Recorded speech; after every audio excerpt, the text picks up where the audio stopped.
So எப்படி பங்கு வைக்கப்படுகிறதோ, ஆண்களுக்கு எப்படி பங்கு வைக்கப்படுகிறதோ அது போல பெண்களுக்கும் என்னது பங்கு வைக்கப்பட வேண்டும். இதுவும் என்னது முஸ்லிம்கள் மீது கடமையாக விதிக்கப்பட்டிருக்கிறது. இந்திய அரசாங்கத்தில் எனது முஸ்லிம்களுக்கு தனியார் என்னது சட்ட வாரியம் இருக்கிறது.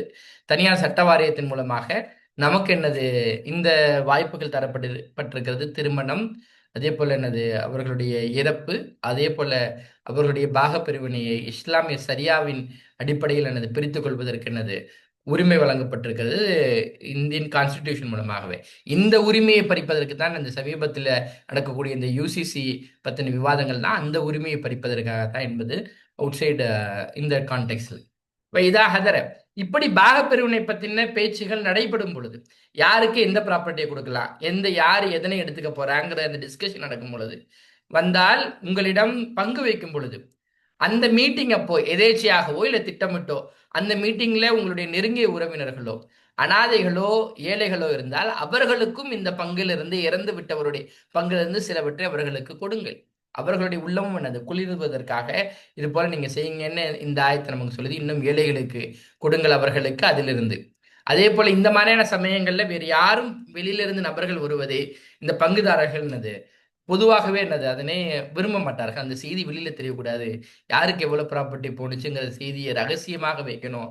அப்பொழுது யாராவது வந்துட்டா அவர்களுடன் மிகுந்த என்னது கடினமாக மக்கள் நடந்து கொள்வார்கள் என்பதற்காகவோ என்னவோ அல்லாஹ் இப்படி சொல்கிறான். அப்படி ஒரு வேளை இந்த மீட்டிங் அவர்கள் வந்து விட்டால் அவர்களிடம் கூறுங்கள், சொல்லை நல்ல சொற்களை பேசி அவர்களை விரட்டி விடாதீர்கள், அவர்களுக்கு நல்ல சொற்களை பேசி அவர்களை அனுப்புங்கள் என்ற அந்த செய்தியும். ஏன் இவர்களிடம் இவ்வளவு பெருந்தன்மையாக நடந்து கொள்ள வேண்டும்? அவர்களுக்கு ஆக்சுவலி அவர்களுக்கு லீகல் ரைட்ஸ் இல்லை. சட்ட ரீதியாக ஷரியாவின் அடிப்படையில் அவர்களுக்கு தரணும்னு சட்டம் இல்லை. பிறகு ஏன் அல்லாஹ் இதனை வலியுறுத்துகிறான்? அதற்கு ஒரு உதாரணத்தை எல்லாம் சொல்லினான். நீங்கள் பயப்படட்டும். எவர்கள் விட்டு சென்றார்களோ என்னது அவர்களுக்கு பின்னால் ஒரு சந்ததியை பலவீனமான இந்த பலவீனமான ஒண்ணு வயது வயது ரொம்ப சிறிய பிள்ளைகளாக இருக்கலாம், இல்லாட்டி அறிவு முதிர்ச்சி இல்லாத பிள்ளைகளாக இருக்கலாம், இல்லாட்டி என்னது வெளி உலகம் தெரியாத பிள்ளைகளாக இருக்கலாம். அவரை ஒருவர் விட்டு சென்றால், அதாவது இறக்கும் பொழுது அப்படி ஒரு பிள்ளைகளை சந்ததியை வாரிசை விட்டு சென்றால் அவர் எத்துணை பயப்படுவாரோ அது போல என்னது பயப்படுவார்கள் அவர்கள் மீது. அந்த சந்ததி எப்படி தனக்கு பிறகு இருக்க போகுதுன்னு எப்படி பயப்படுவார்களோ அது போலதான் இங்க மேலே சொன்ன இந்த இந்த நபர்களும் இவர்களையும் நீங்கள் அந்த லிஸ்ட்ல சேர்த்துக்கணும். அவர்களிடம் நீங்கள் பெருந்தன்மையாக நடந்து கொள்ள வேண்டும். எனவே அவர்கள் அல்லாஹ்வுக்கு அஞ்சட்டும், பிறகு அவர்கள் சொல்லட்டும் சொல்லை நேர்மையான மிக தீர்க்கமான நேர்மையான சொல்லை பேசட்டும். இங்கே சாத் பின் ராபி ரசீலா தலான்ஹு அவர்களுடைய அவர்கள் உஹது போரில் இறந்ததற்கு பிறகு அவருடைய சொத்துக்களை அவருடைய சகோதரர்கள் என்னது அபகரித்துக் கொள்கிறார்கள். சாத் பின் ராபி ரசீலா தலான்ஹு அவர்களுடைய 2 மகள்களுக்கு எதுவும் தராமல் எனது புறக்கணிக்கப்படுகிறது. இந்த செய்தி ரசூல் ஸல்லல்லாஹு கொண்டு வரப்படுகிறது. அதன் அடிப்படையில் இந்த 10வது ஆயத்தினது இறங்கப்படுகிறது. இன்னல்லசீன யாக்குலூன, நிச்சயமாக எவர்கள் விழுங்குகிறார்களோ அநாதைகளுடைய செல்வங்களை அநியாயமாக விழுங்குகிறார்களோ எல்லாம் அவர்கள் விழுங்குகிறார்கள். அவர்களுடைய வயிறுகளில் நெருப்பை தான், நரக நெருப்பை தான் அவர்கள் விழுங்குகிறார்கள். ஸ்லௌன செய்கிறா, மிக விரைவாக இன்னும் அவர்கள் எரிவார்கள், கொழுந்து விட்டு எரியக்கூடிய நெருப்பில் எரிவார்கள். வித் தட் இந்த discussion somebody wants I want somebody to present now. இப்பொழுது நீங்க எவ்வளவு பங்கு வைக்கப்பட வேண்டும்? எனக்கு தெரிந்த மாத்திரத்தில் எனது எந்த விதமான ஒரு புனித நூல்களில் இத்துணை விவரமாக பாகப்பிரிவினை குறித்த செய்திகள் இடம்பெற்றிருக்குமான்னு தெரியாது. இந்த ஆயத் மிக தெளிவாக என்னது யாருக்கு எவ்வளவு பங்கு வைக்க வேண்டும் என்ற அந்த உத்தரவு எல்லாம் தெரியும். யுசிக்கும் இல்ல உங்களுக்கு instructs you Allah concerning your children. So I want people to give a guess who have now expired and who has been left behind now. Somebody to guess now. So instructs you Allah concerning your children. So there is a general ruling with regard to the inheritance property is that the lidakari, if you have males and females together as a legal heirs, then for the male mislu will be the like of the portion of two females So which means it is in the ratio of 1:2. 1:2. You see, these ayats are being revealed at a timeline where the humans have not discovered about numbering system at all.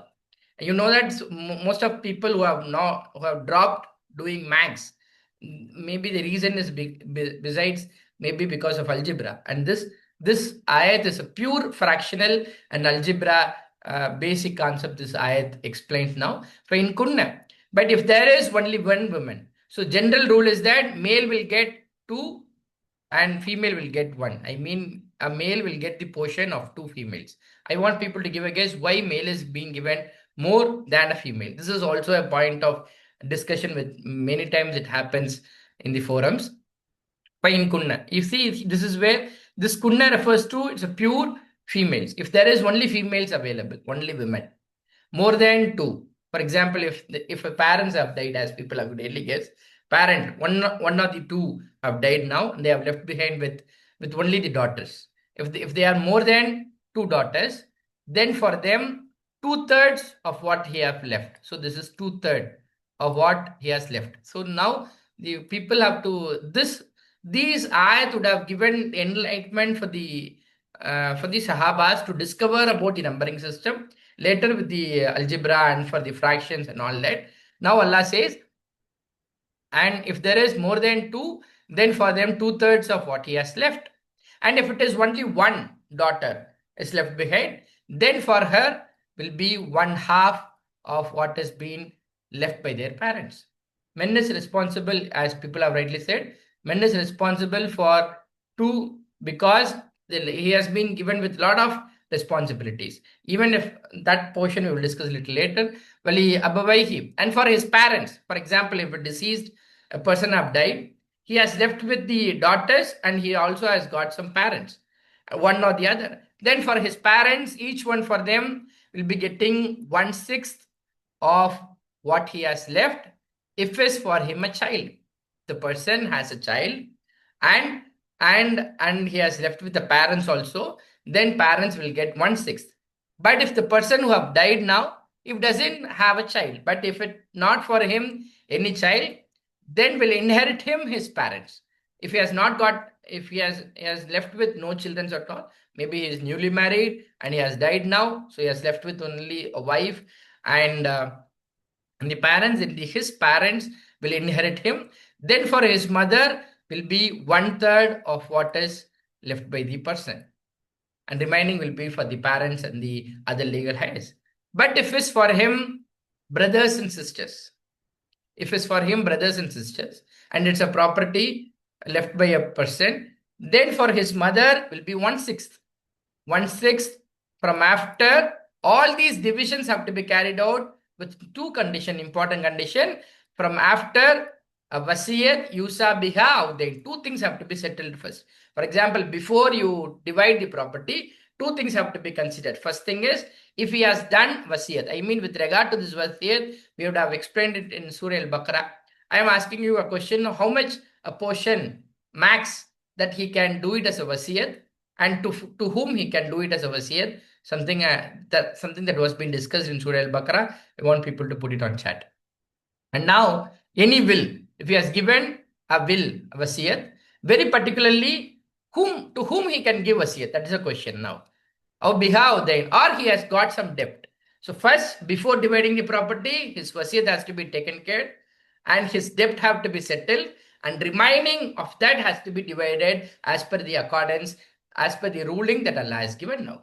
By him, and as people have rightly said, at the maximum he can give up to 1/3, and this wasiyat should be the outsiders. For example, his friend would have helped him, or his the people, maybe distant relative or some known person would have helped him, and he wants to give back something to them during his death, or even for the masjid, or for the Baitul Mal of the Islamic government, whatever it is, then that has to be taken care, and that should be maximum of 1/3. He is not entitled to give any wasiyat for the own legal heirs, which cannot be considered at all.